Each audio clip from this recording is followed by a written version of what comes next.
BCCI এর নির্বাচনে অংশ নিতে পারবে না সিএবি। বিসিসিআই এর ইলেকটোরাল ড্রাফটের চূড়ান্ত তালিকায় সিএবি নেই। নির্বাচনে বাকি 34টি সংস্থা অংশ নিলেও থাকবে না সিএবি। নির্দিষ্ট সময়ে নিয়ম মেনে অনলাইনে সিএবি আবেদন করেনি, তাই সিএবির আবেদন খারিজ। সিএবির আবেদন খারিজ করলেন বিসিসিআই এর ইলেকটোরাল অফিসার। অনলাইনে অফলাইনে হার্ড কপিতে আবেদন করলেও তা খারিজ করে দেওয়া হয়েছে। They are not included in the final electoral roll because they were not included even in the draft electoral roll because they had not sent their proposal in time as per the election notification which was issued on 21st December 2024.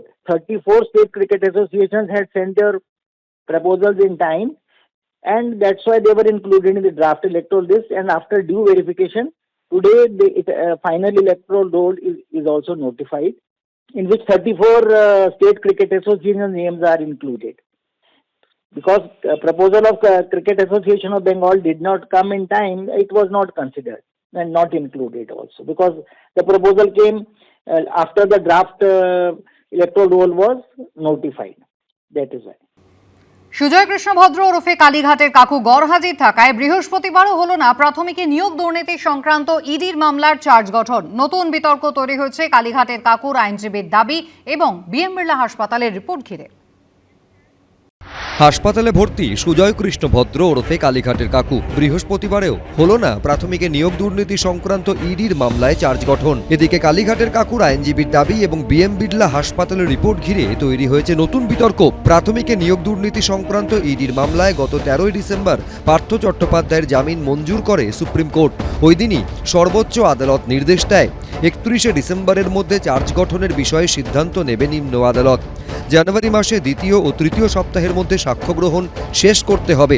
সেই নির্দেশ মেনে গত সোমবার সব অভিযুক্তকে ইডির বিশেষ আদালতে সশরীরে হাজিরা দিতে বলা হয়। পার্থ চট্টোপাধ্যায়, অর্পিতা মুখোপাধ্যায়, কুন্তল ঘোষ, তাপস মণ্ডলরা হাজির হলেও অসুস্থতার কারণে আদালতে আসতে পারেননি সুজয় কৃষ্ণ ভদ্র, যার জেরে থমকে যায় চার্জ গঠন।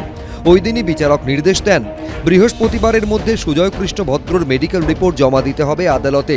তারপর চার্জ গঠন নিয়ে পরবর্তী সিদ্ধান্ত নেওয়া হবে। এদিকে আদালতে সুজয় কৃষ্ণ ভদ্রর আইনজীবী বলেন, তার বাইপাস সার্জারি পরবর্তী সমস্যা দেখা দিয়েছে। সুজয় কৃষ্ণ ভদ্রর পেসমেকার 10 বছরের পুরনো, ব্যাটারি কাজ করছে না।